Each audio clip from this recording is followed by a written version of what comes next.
Good day, ladies and gentlemen, and welcome to the Agilysys Fiscal 2022 First Quarter Conference Call.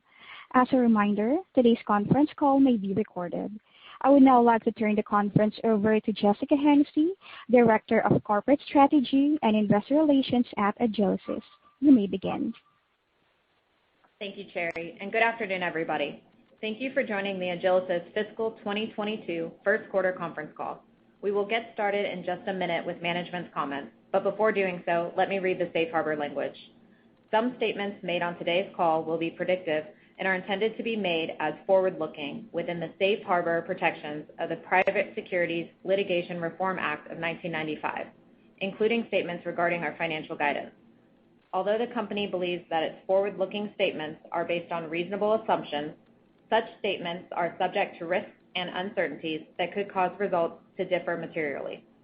Important factors that could cause actual results to vary materially from these in the forward-looking statements include the continued effects of the COVID-19 pandemic on our business and the hospitality industry, the timing and extent of the recovery phase of the hospitality industry, and the risks set forth in the company's reports on Form 10-K and 10-Q and other reports filed with the Securities and Exchange Commission.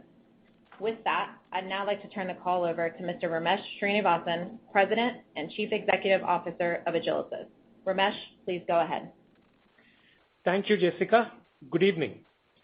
Welcome to our fiscal 2022 first quarter earnings call.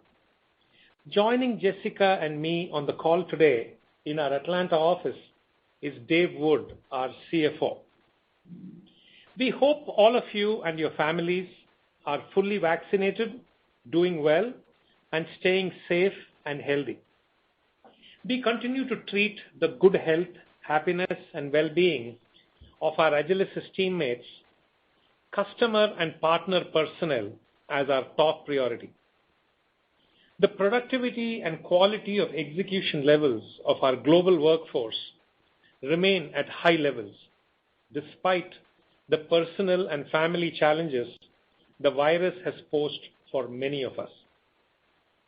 We are deeply grateful to all our employees for everything they continue to do for Agilysys under challenging circumstances. During narratives such as this earnings call, for the remainder of this fiscal year, we will do our best to offer comparisons to two historical quarters, one with the comparable quarter from a year ago and one with the comparable quarter from 2 years ago. Fiscal 2021, the period from calendar April 2020 to March 2021, was obviously not a normal year. Providing comparisons with both last year and the year before that, when there were no pandemic-related challenges, should give you a better idea of our business progress. From the standpoint of sales success, from around the February end, March timeframe of this calendar year, we have seen good recovery in the gaming and resort market verticals in the U.S. and a partial recovery in the hotel and cruise ships verticals, while managed food services and international regions remain significantly affected by pandemic-related closures. Both the APAC and EMEA regions continue to be impacted heavily by lockdowns and other severe restrictions. Despite the lack of recovery in multiple verticals and geographic market areas, this was our best Q1, April to June quarter, with respect to sales success and revenue level, slightly higher than Q1 2 years ago, when all our markets were operating normally with no pandemic-related challenges. Professional services and hardware sales bookings during Q1 fiscal 2022 were close to even with Q1 2 years ago, while software sales was ahead of pre-pandemic levels. This was a record subscription software sales quarter in sales agreements won, signed, and closed. Most of these SaaS projects won during the quarter are yet to be implemented and will contribute to future subscription revenue growth. Our product innovation and increased competitive advantage levels have made up for the pandemic-related market challenges in several verticals and regions when we compare the current Q1 quarter results with Q1 2 years ago.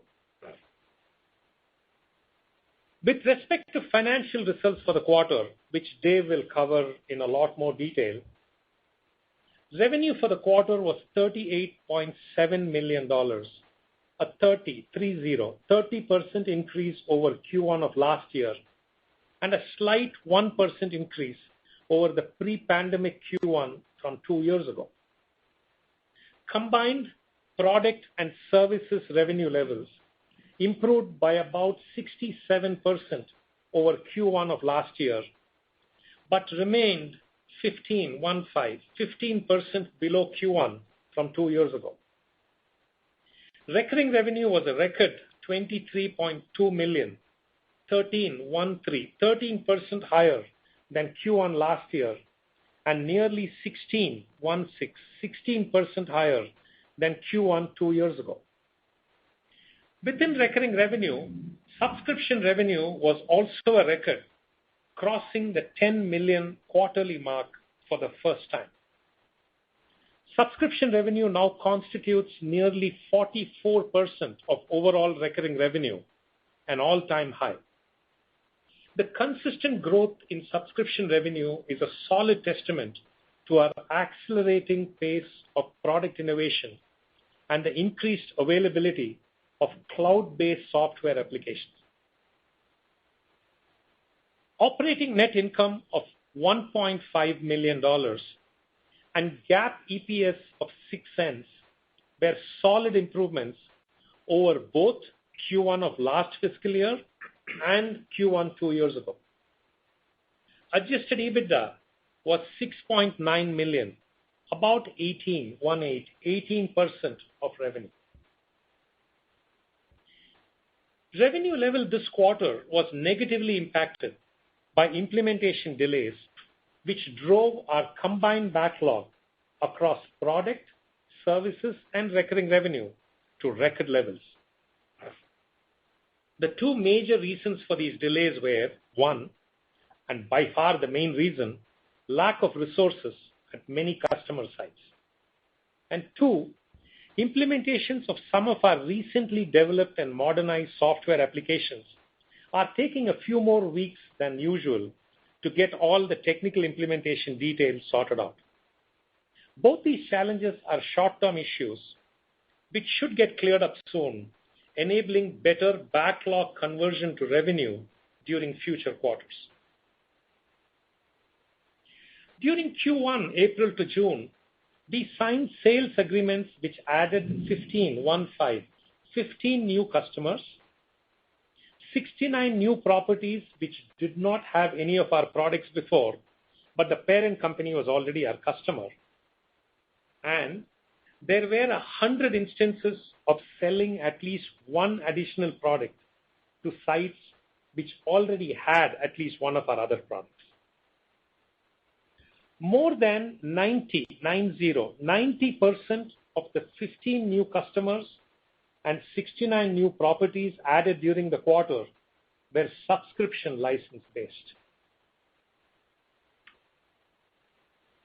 This quarter was among our strongest with respect to cash collections, helping us edge past the 100 million cash balance mark for the first time in many years. Despite all the challenges which remain in large swaths of the hospitality industry, our cash collection trend has been encouraging and indicative of our customers seeing improvements in their revenue streams and also needing enhanced technology solutions. We continue to remain disciplined with our expense levels and use of cash. Our modernized products are beginning to gain good traction in the field. We are now seriously competitive in the property management system, PMS ecosystem marketplace, with the cloud-native Stay PMS leading the way. The completely modernized Visual One PMS product is on track to be released for customer deployments in a few weeks from now, giving us a second world-class cloud-native PMS option. With several PMS add-on modules like Spa, Golf, Sales and Catering, Book, Express Mobile, Service, and Engage already implemented at various customer sites, we are now in a good position to execute on our vision of providing a complete, modular, and integrated open API architecture-based, modern technology, cloud-native set of applications, which will help our customers manage the entire guest journey, from a direct channel commission-free booking engine, which enables bookings not just for rooms, but across all amenities offered by a resort in a single booking interaction, all the way till the last guest touch point and even beyond, with promotions and other loyalty points management tools. This reduces the need for hospitality customers to depend on too many different technology providers and carry the burden themselves of system integration challenges. We have now reached the competitive positioning stage in the PMS software space we have been working diligently towards during the past few years. We are now being included and are seriously competitive in PMS RFPs, which would not have had our participation a couple of years ago. We've also made good progress with follow-up releases of the modernized InfoGenesis POS terminal, which we discussed with you before. These follow-up releases have included additional required payment gateway integration approvals and other third-party system integrations to make modernized InfoGenesis POS available across multiple hospitality verticals. All UI aspects have been re-engineered in this modernized version, making it a lot easier to operate a food outlet and serve guests. We have now given ourselves the capability of combining the advantages of many sleek all-in-one devices available today with the complexities of robust enterprise requirements, wherein customers need not sacrifice one need in search of the other. They need not be tied down to the traditional heavy-duty terminals and also not give up on all their crucial and extensive enterprise management requirements. Additional POS software modules like the remote ordering tool On Demand and the easy contactless pay option Quick Pay have been very successful during the past year across hundreds of food outlet profit centers and continue to drive demand for our POS solutions. As the modernization of the inventory and procurement products eTech and Stratton Warren continue to make good progress, we are seeing more sales success for those two products as well. Q1 fiscal 2022 was our best quarter of inventory procurement sales in about 2.5 years. This is another growing business area, which all these years has been hampered by lack of modern technology, despite these products having robust and complete functionality and feature sets. With the product sets reaching the stage we have been building towards during the past few years, we are now beginning to steadily increase our investments in sales and marketing. Our participation in trade shows is beginning to pick up pace again. We have participated in person at a couple of them during recent weeks with reasonable success. Customer foot traffic at these shows were not back to pre-pandemic levels, but were reasonable and created multiple new leads. We are now looking forward to participating in person at the High Tech and G2E shows during coming months. In addition, we have a virtual customer user conference, a next-gen hospitality event, going on this week as we speak, with hundreds of customer users attending. We are excited to have all these opportunities to relaunch Agilysys, a company which has always been known for trusted and solid hospitality software solutions and great customer service. Now, also having the most modern cloud technology available, those trusted solutions are now based on. Our current marketing tagline, Trusted Solutions, Modern Technology, summarizes it very well. Getting started on this new Agilysys 2.0 journey is a great feeling. We recently added Justin Reynolds, a strong sales leader in Australia, to head business development efforts in the Australia and New Zealand regions, where we have had InfoGenesis POS implemented at several sites for many years, but was only represented through a reseller. We ended that reseller relationship in Australia, and in fact another one in the UK as well, end of calendar 2020, and have started building direct relationships with all customers. Justin has deep relationships within the hospitality industry in Australia and New Zealand and will help us grow our business across all our product offerings, not just POS. In addition, we have added 3 quota-carrying sales personnel during recent months in the US. We will continue expanding our sales and marketing staffing levels as our revenue levels improve. With that, let me hand the call over to Dave for further color on our business progress and a more detailed commentary on our financial results. Over to you, Dave. Thank you, Ramesh. Taking a look at our financial results, beginning with the income statement. First quarter fiscal 2022 revenue was $38.7 million, a 29.9% increase from total net revenue of $29.8 million in the comparable prior year period. The increase in top-line revenue largely reflects a 68.8% increase in product revenue and a 63.9% increase in professional services revenue. Recurring revenue increased by 13.2% compared to the prior year period. Q1 FY22 also represented a 6.6 sequential increase over fiscal fourth quarter of 2021, with all 3 product lines increasing sequentially over the prior quarter. When comparing to the pre-pandemic period of fiscal 2020, we are encouraged that the current quarter has returned to similar levels of revenue and sales as the comparative 2020 quarter, while the total backlog is at record levels.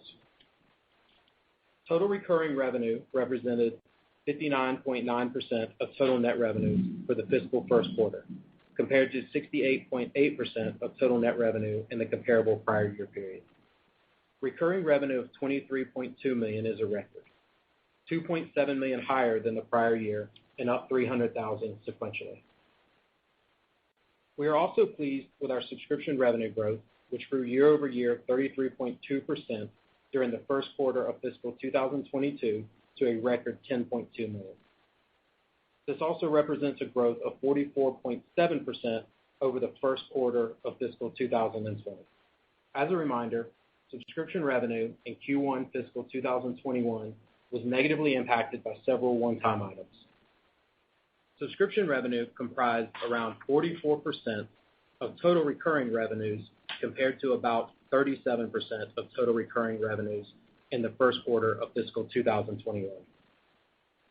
Add-on software modules that build out our product ecosystem beyond the core point-of-sale, property management, and inventory procurement offerings are adding scale quickly and are now contributing to 8% of total sales this quarter, when less than 2 years ago, the add-on modules were not a meaningful contributor to sales. We have added over $1 million in ARR for these new products in each of the last 5 quarters. Add-on software modules made up 9.7% of our subscription revenue in our fiscal first quarter of 2022. Moving down the income statement, gross profit was $24.8 million compared to $18.6 million in the first quarter of fiscal 2021. Gross profit margin increased to 64.2% compared to 62.2% in the prior year period.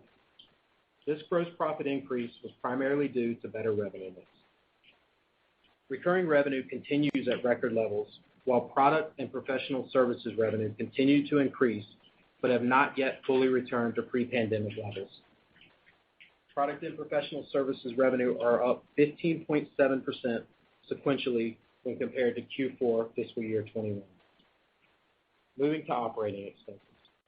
Operating expenses, excluding charges for legal settlements, impairment and restructuring, severance, and other charges, the first quarter saw a substantial sequential decrease of 53% over Q4 2021, mostly due to the reduction in stock-based compensation expense. Compared to the prior year, operating expense saw a 27% increase to $22.6 million from $17.8 million. This year-over-year increase in operating expense was due to temporary reductions which were in place last year and costs coming back into the business post-COVID. Product development, sales and marketing, and general and administrative expenses were 56% of revenue for both this quarter and the first quarter of fiscal year 2021. Compared to Q1 fiscal 2020, and without the impact of stock-based compensation, our normal operating expenses decreased by $1.9 million despite the higher revenue levels in the current quarter.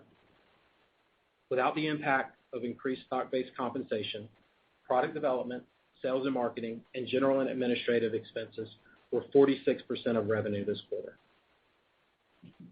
Our net income of $1.5 million is a significant improvement to the prior year's fourth quarter loss of $24.7 million, with earnings per share improving to 6 cents compared to a loss of $1.05 in the fourth quarter of fiscal year 2021. Adjusted net income and adjusted diluted earnings per share both show significant improvement over the prior year first quarter.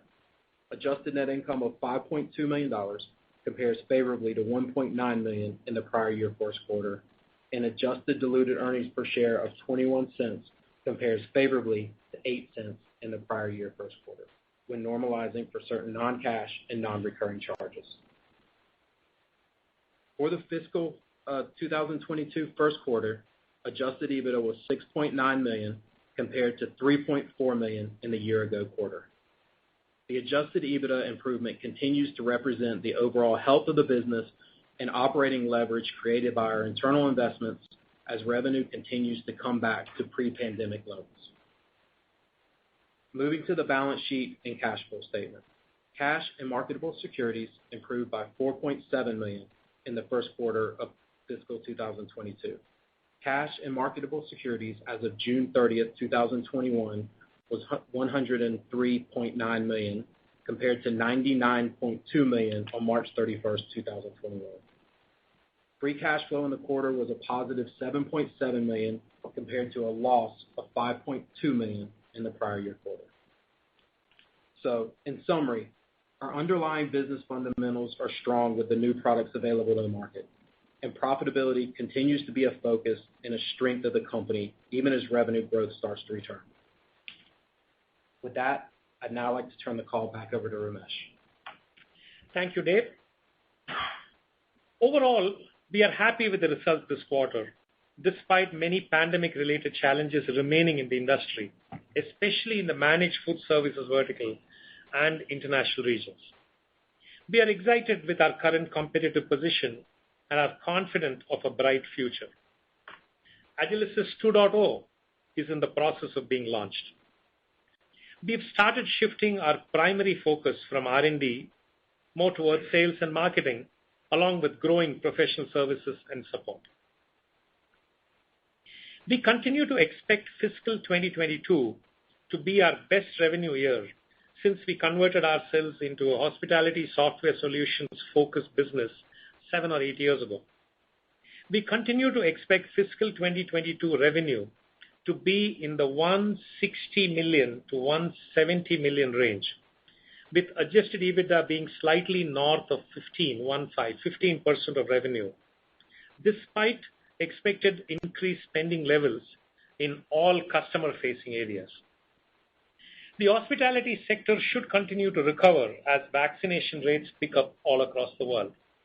We are well positioned to ride that recovery wave and take our business to higher levels.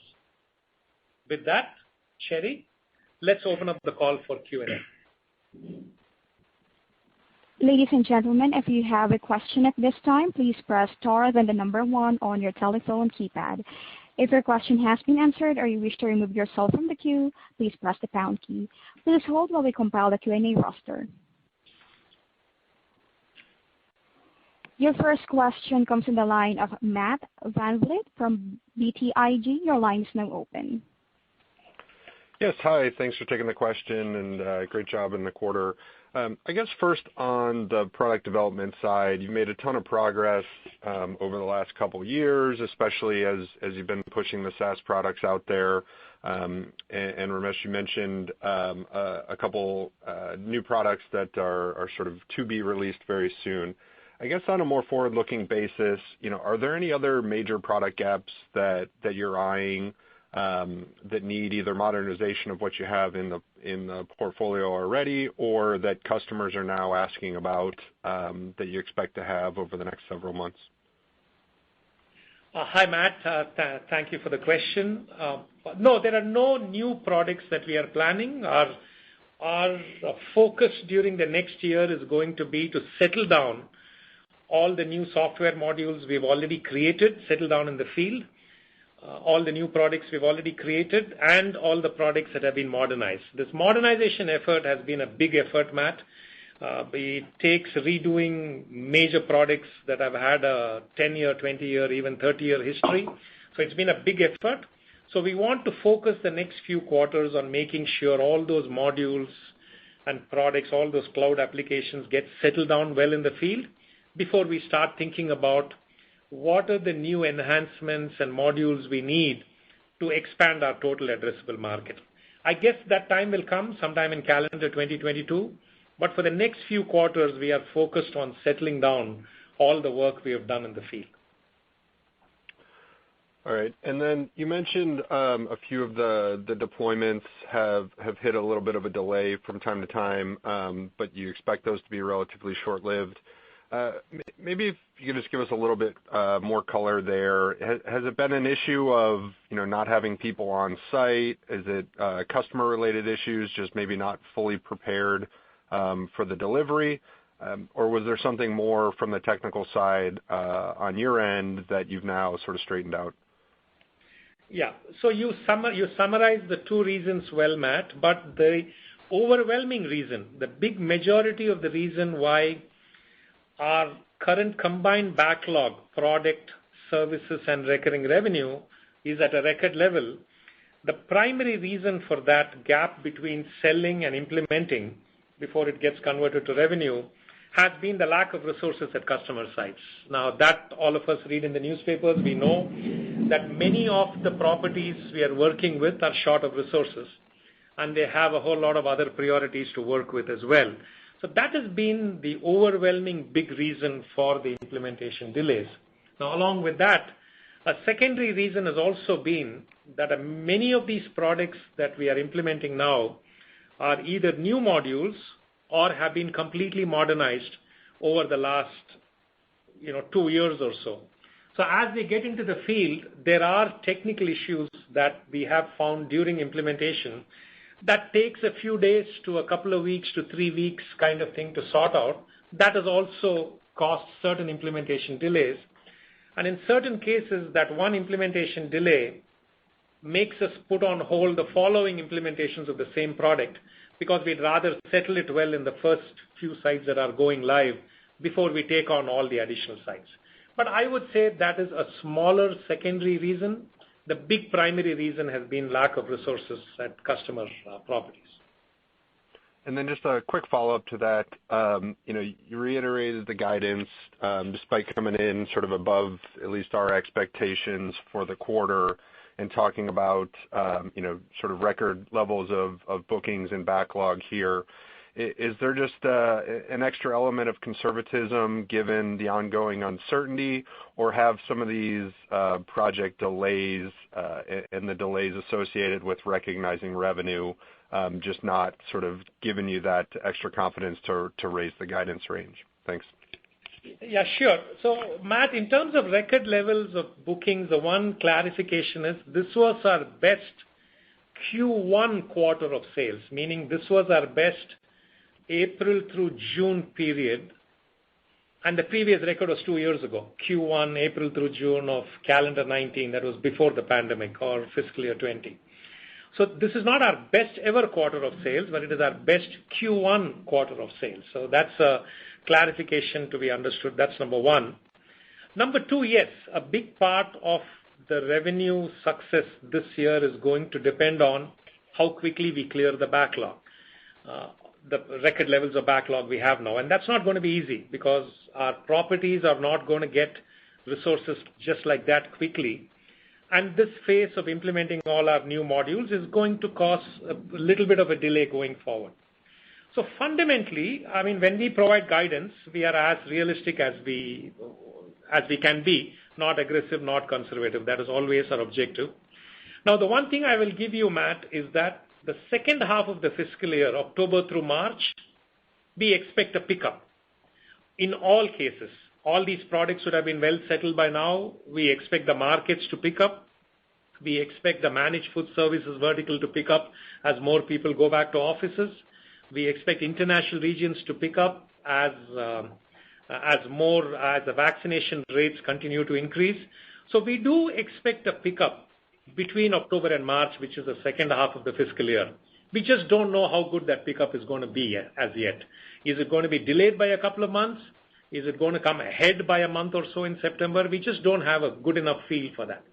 We do expect the second half of the year to be better than the first half of this fiscal year. We just don't have a good enough feel for how much that increase is going to be. So our current guidance is a realistic reflection of where we think we'll end up this year. All right, great. Thank you for taking all the questions. I appreciate it. Thank you, Matt. Your next question comes from the line of Nehal Chokshi from Northland Capital. Your line is now open. Great. Thank you. Great quarter. Amazing free cash flow.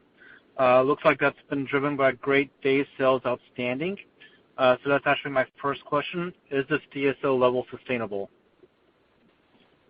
Hey, Nehal. Yes, the DSO levels are sustainable. I mean, there was a lot of turmoil last year, but they've kind of settled into the ranges they are now. And like we've talked about, the working capital adjustment on free cash flow, really smooths out over a 12-month period. But the DSOs and the DPOs are right where we'd like them to be. And so yeah, the free cash flow is sustainable. Great. So then how should we be thinking about free cash flow relative to I think it's $25 million at the guidance for the year? Yeah, over the year, it'll smooth out and be near the same number. I mean, you'll have some CapEx adjustments against that, but the working capital will smooth out. So, keep in mind Q3 is typically the bumpiest quarter with some large annual invoices that go out. But over the year, the working capital will smooth itself out. So it'll be relatively close to the profitability guidance. Okay, great. And then normalizing for the one-time events in the year-ago quarter, how did subscription revenue fare on a year-over-year basis? I know on an as-is basis it was up 33% year-over-year. And you may have said this in the transcript, I just didn't catch it.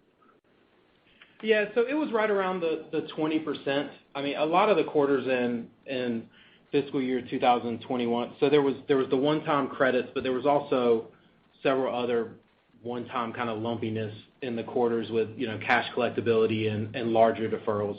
But if you take out most of that noise, it was around the 20% growth you're used to.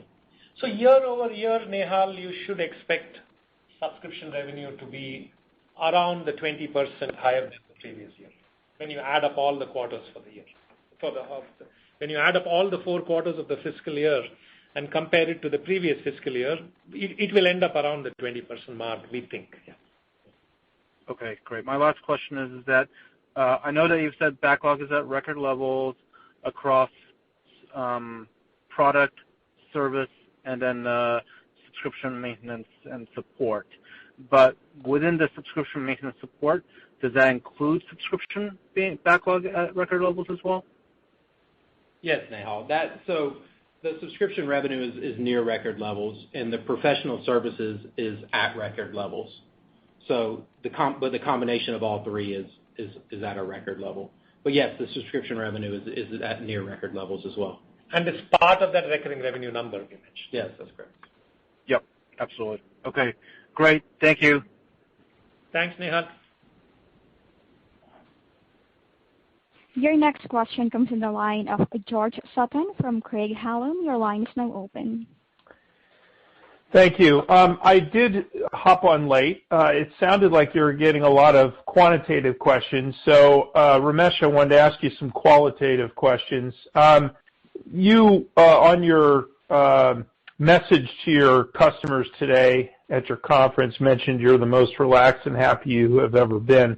I just wondered if we can get a perspective of that, along with the fact that, you now have backward compatibility and software is no longer a constraint. It just seems like a pretty big message in terms of where you've come from and where you are now, and I just wanted to think of it from that angle. Sure, George. I'm not typically the kind of guy who is ever relaxed and happy, but what I meant was relatively I'm more relaxed and happy now. What I meant was in all these user conferences since 2017, George, you always make future promises. You say, we are going to invest in R&D, we are going to modernize our products. We've always been known for trusted solutions. We've always been known for great customer service. But our products have been old, and that's been the truth. So since 2017, you promise that you're going to do this, you're going to modernize it, and you always feel happy when you deliver on that promise. So hereafter, in these user conferences, we don't need to talk about the future that much. We can talk about the present, and that's always a much better state than standing there and saying, we're going to do this, we're going to do that. Now we can say we have done it, and we have kept our promises. Now you can depend on us for both cloud-based applications and for on-premise applications, and both of them are based on world-class technology. So we've reached that stage, and that is what I meant by it is far easier to do these presentations now. And we feel that in demos, George. When we do demos and we do Agilysys overview with customers, it's 10 times easier now than it was 2 years ago, because we're talking about the present. And you're telling customers, all we need from you is a chance. Please take a look at the demos. That's all we need. You don't need to depend on any future promises or anything. So that's what I meant. Now, as far as the backward compatibility that we talked about today, George, in the event, in the next generation event we had, is what we mean is the AGYS terminal modernization we have done is a big deal, because now out of one code base we support all the operating systems, iOS, Android, and Windows, of one code base. So we don't need a third-party vendor dependency. We don't need all of that. Along with that, customers have the ability to upgrade 2 of their devices but leave the rest of it on an older version. That's not the kind of backward compatibility all our competitive vendors provide. It is normally a heavy lift. Sometimes they even force them to change the hardware. While whatever we do, we make sure we protect past customer investments as much as we can. So that too is a big deal. So happy about that as well. Gotcha. Just looking forward to high-tech and G2E, in terms of what kind of presence you anticipate having at those events. Obviously, I don't believe either of those really happened last year. And are those going to be live events, and do you think you're going to get the demo numbers that you would hope to get? I think so, George. We are definitely going to be there in full force, and we are looking forward to an in-person event. And the couple of shows we attended over the last few weeks, the attendance has been down compared to pre-pandemic levels. But we think high-tech and G2E are going to be very well attended. All the vendor partners, all our peers and competitors and everyone else in the gaming industry and in the hospitality industry are all eagerly looking forward to participating here. And our feeling is, unless there is some, bad news again of things going backward, we think there is going to be very good presence from the customer end, and we are definitely going to be there in full force, ready to demo our entire range of products. There won't be any trace of old technology shown there in our booth. So we are looking forward to that. Gotcha. Great. Thank you. Thank you, John. Again, everyone, if you have questions at this time, you may press the pound key. And again, if you have questions, please press the number 1, the star and the number 1 on your telephone keypad.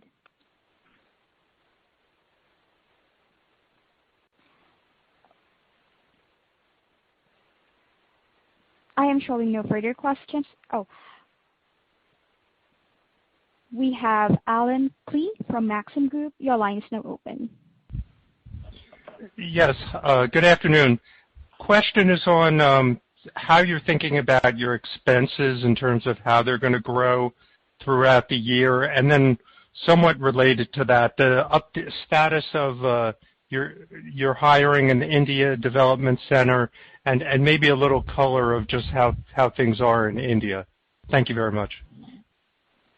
Yeah, after the second wave, hi Alan. After the second wave got done, things have stabilized well in India. In fact, I was there for a couple of weeks ago. So I spent a couple of weeks there as well. So things have settled down very well in India. We are still working remote for the most part in our India Development Center, but things are coming back to normalcy a lot faster than we thought during that second wave. Now, as far as expenses are concerned, I'll give you a higher picture answer, Alan, and then I'll hand it over to Dave.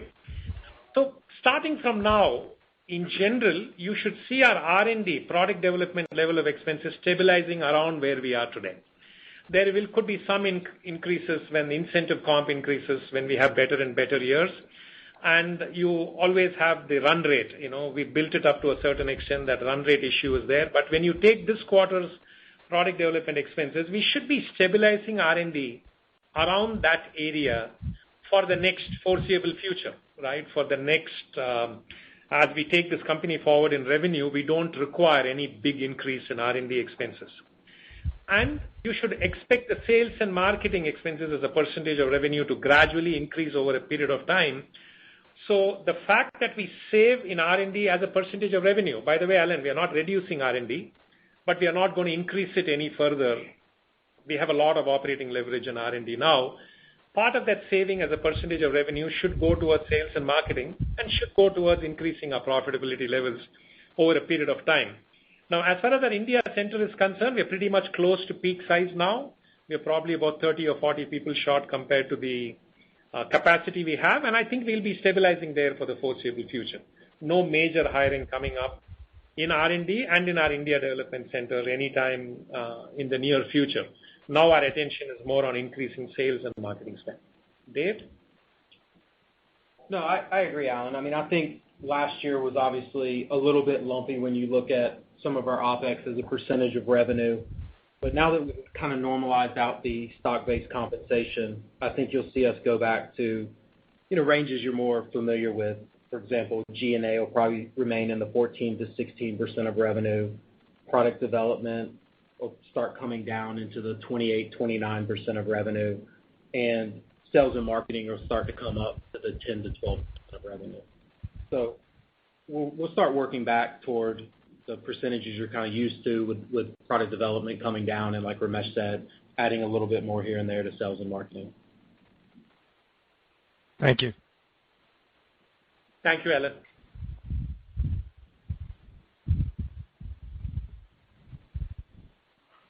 I am showing no further questions at this time. I would now like to turn the conference back to Ramesh. Thank you, Cherry. Thank you for all your continued interest in Agilysys. On behalf of our board, management team, and close to 1,400 team members, I'm grateful for your investments in Agilysys and for your attendance today. Please take good care. Thank you.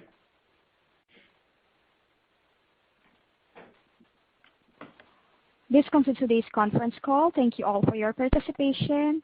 You may all disconnect.